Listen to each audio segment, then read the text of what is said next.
masih mengagung-agungkan Amerika sekarang itu Aneh ya Prof ya. akalnya harus dicek ulang ya. Selamat malam Prof. Selamat malam, alhamdulillah. Di sini ada beberapa pertanyaan Prof. Ya baik, oke. Pertanyaan pertama, bagaimana kondisi perang antara Iran dan Amerika saat ini Prof? Yang jelas bahwa saat ini MOU yang ada itu sudah berakhir. Masa jeda untuk tenggat waktu yang sebelumnya disepakati 60 hari. Dan selama 60 hari ini perang terjadi. Iya. Dan saat ini Amerika tidak lagi mampu melakukan apapun terhadap Iran. Bahkan untuk sekedar kemudian membuka Selat Hormuz itu sudah tidak mampu dilakukan oleh Amerika. Amerika sudah mengalami kekalahannya pada saat ini dan seluruh kemudian pengamat, analis bahkan dari Amerika sendiri menyatakan bahwa Amerika sudah kalah menghadapi Iran.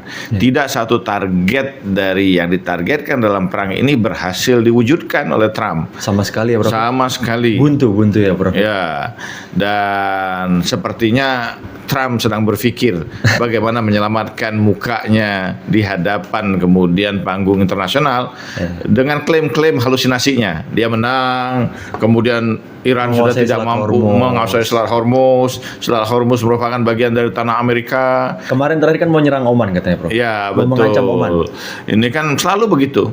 Dia selalu mengancam dan ini betul-betul Amerika dikadalin oleh Oman.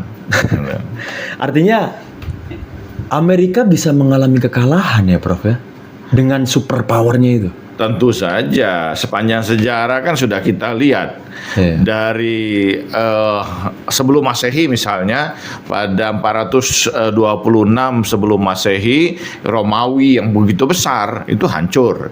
Bizantium juga sekitar 1453 sebelum Masehi hancur. Mongol akhir abad ke-14 juga hancur. Utsmaniyah yang begitu besar dan selalu diagung-agungkan oleh kelompok tertentu, ini hancur juga pada tahun 1922 sampai 1923. Ini mengalami kehancuran, negara-negara Arab melepaskan diri, Eropa kemudian bahkan beberapa bagian yang dikuasai oleh Utsmani itu terlepas, bahkan Inggris kemudian mampu mencaplok beragam wilayah-wilayah yang tadinya dikuasai oleh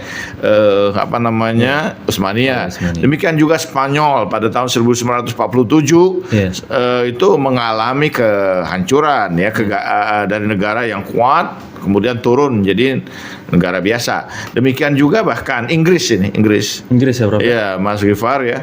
Inggris itu kan menang perang dunia kedua. Tapi karena kemudian begitu banyaknya hutang akibat peperangan ini yang harus tanggung Inggris, dia jatuh dari tahun 1947 sampai kemudian tahun 1947 Inggris itu gagal menjadi negara superpower. Dan kita Uni Soviet misalnya tahun 1991 di bawah Gorbachev pada saat itu, ini kan mengalami kehancuran kehancuran, perpecahan, kemudian menjadi negara-negara tersendiri yang tinggal hanyalah Rusia. Ini kan negara besar superpower yang tidak mampu ditaklukkan oleh Amerika. Nah sekarang Amerika yang tadinya kemudian mengklaim dirinya sebagai polisi dunia, negara adikuasa, ternyata tidak mampu menghadapi satu kekuatan baru, Republik Islam Iran. Dan ini kan lucu ya. Nah, di samping tentu saja bahwa Amerika ini sudah berada di ambang kehancurannya, artinya dia tidak bisa atau tidak layak lagi lah ya disebut sebagai negara adikuasa atau superpower.